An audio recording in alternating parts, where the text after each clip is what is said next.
So let's start with, talk about a great lead performance. I'm interested in, maybe you can talk on the production side of things, how this comes about, how you get such a talented actor. And I'm wondering, once you have such a talented actor, if that informs the script at all, or if he brings things to it that surprised you, that you weren't expecting, if he makes it even better. Maybe we can start with, can you talk a little bit about the casting process? Yeah, I mean, everyone did a great job, first of all, but I think especially Bo just energized the whole movie. He has so much charisma and so much energy, and he brought a lot of his own. I mean, that was I think the thing that really helped the film is that Nick did a great job getting what he wanted from the actors, but at the same time, he let them experiment, and they didn't have to be locked into exactly, every single word. If they felt that it needed to be said a certain way, we would experiment with that. That's great. And I'm wondering how it informs the script. I mean, obviously you start writing a movie, well, maybe you can talk about when were you writing it versus when you knew who would be in the film, and did things surprise you on the set that took things in a whole new direction? Yeah, Nick and I started writing it back in October, November of 2009. And then we went into production in June 2010, I believe. And I remember the second table read that we had, which was right after we had cast Colin Morrison, who's Scummy, and who played Rudy, and Bo Manley, who played Jesse, when they came to the table read, and oh my God, they were perfect. And it was so awesome seeing that. And then they would come up to me, they're like, we wouldn't say this like this. And I want from an actor's perspective, I want it to be as legitimate and as authentic to that crowd as possible. So if they were like, oh, well, we wouldn't say it like this, I'd go ahead and say it how you want to say it. So I would make the adjustments accordingly. And is it safe to assume they were more liberal with the expletives than was in the original script? Sometimes like, no, listen, all they would do here, they would just tell you to F off. Does that play into it at all? Pretty much. Okay. Like, you want authentic, that's authentic. In some ways, when we talk about independent filmmaking, it's a miracle sometimes that the movies even exist. I know I report a lot, I write a lot on the movie industry and the barriers to entry and how much I wonder if you can tell me what it takes to put a production like this together and what it's like maybe to be doing it not through the traditional, conventional channels. Yeah, it's very difficult. Ever since the financial collapse of '08, a lot of funding has dried up. So it's tough because you have to have a mix of commerce and art, and where those two meet, it's sometimes hard to say. It's a very great thing. And that's why you see a lot of influx of movies that are very comic book character originating, and we're not getting a lot of, I think, variety in mainstream media anymore, which is problematic.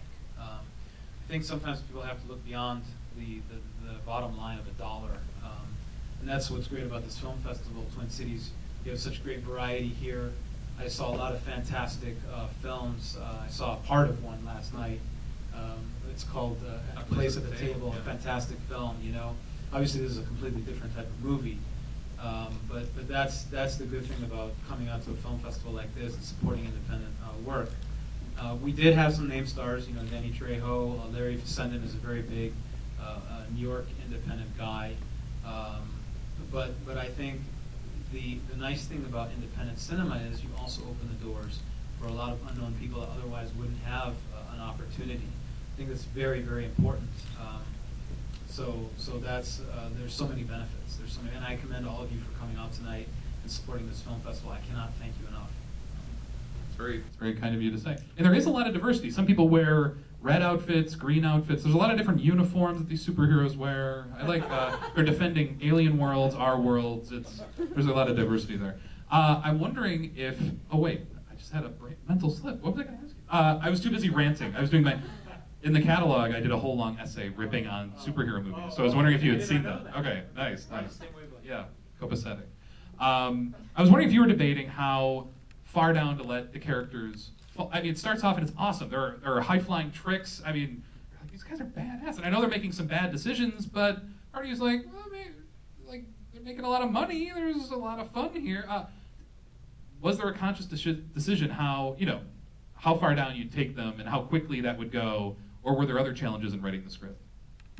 Well, Nick and I definitely decided early on that we wanted there to be a very dramatic point, and we wanted someone to die to display that. And someone did. And someone does.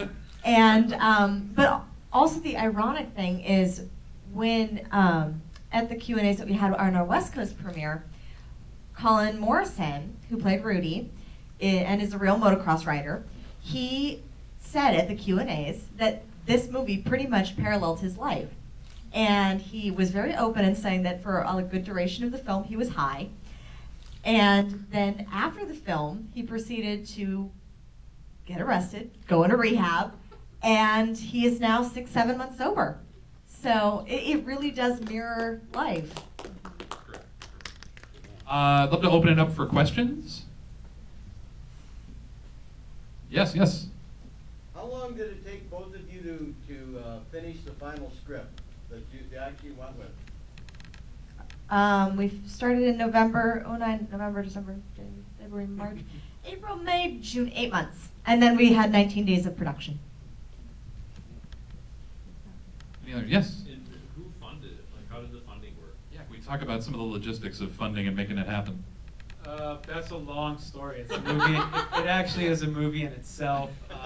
Funding is so hard to come by, but you know, coming. If you're interested in film, the best thing is to get connected. Come to film festivals, go to events. You know, meet people.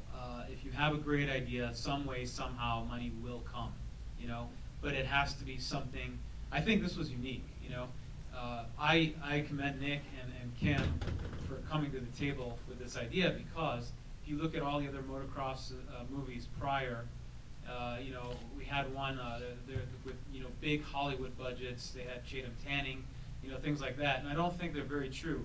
Yeah, there's some comedic moments in this, you know, but I think there is a certain level of realism and authenticity that you don't necessarily get, because sometimes it's star-driven. You know, it's a star-driven story. This is not that. This is story-driven. There's a huge difference, you know, and I believe in that. There's a lot of great filmmakers, but few break through where they attract the big dollars. You know, I was having a conversation earlier this evening or yesterday with someone, and we were talking about independent movies and the state of independent movies. It's true, Black Swan is an independent film, but Darren Aronofsky has the clout to get big dollars. A lot of filmmakers don't. So it's a tricky thing, but I encourage you to get as involved as possible. You know, if that's your goal. I'm assuming you guys had some like sponsorship of like physical placement of things. And we actually didn't have a lot of sponsorship dollars. We had in-kind sponsorship, yeah, where we could get locations, we could get equipment, gear, things of that nature. But actual dollars for production from sponsors were very difficult to raise. Any other I do have a question, but any more out there first? I just wanted, yes, please. So it seemed like a lot of your primary actors were new or fresh actors. How is it that you know, an indie production goes about getting some name actors like Danny Trejo and the other gentleman who is a East Coast? How does that happen exactly? I'll tell you, persistence. No, honestly, sum it up. I'll tell you, Robert Parada, who was one of the producers on this project, had been involved in other movies, had co-produced or been in some faculty, and he met Danny and Danny's camp through other productions and stayed in touch for years, right? So that was a very invaluable. I mean, you can't place a dollar on that, having that contact and having that relationship. Okay, same thing.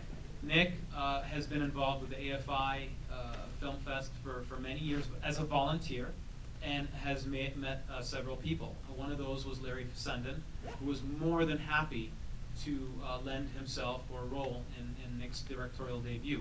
So a lot of it is relationship based, but you have to do the effort. I think it was Bill Cooper was saying today, you have to shake your own tree. No one's going to shake it for you.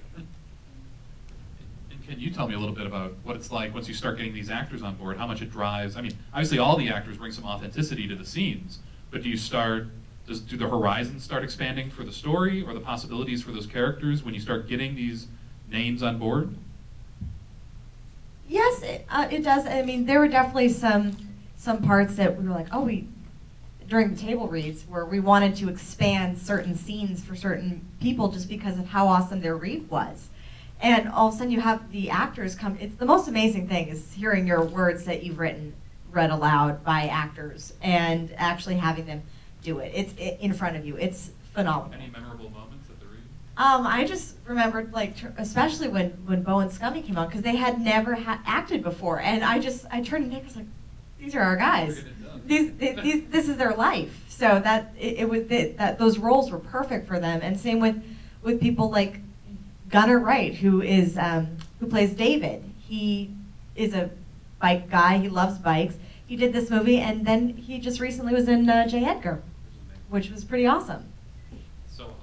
And costumes? Did they just show up with what they were rocking that day, or? Actually, I believe Metal Militia had in part to do with our costuming. Yeah. Now let's keep the conversation going out there's a party outside. We can get some beers, free food, free drinks, and we can keep the dialogue going. But first, the DVD release. Do you want to mention that? Yeah. December 18th. Please go out and get it. There's a lot of behind-the-scenes footage. It's worth it.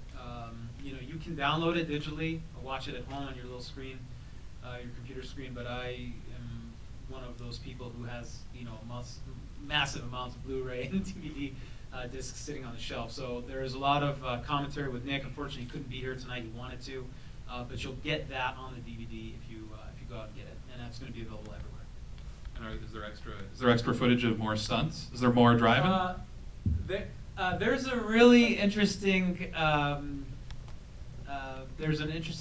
interview with Colin. I'll leave it at that. And we'll leave it at that. Let's keep talking out there. Once again, a big hand for Bro.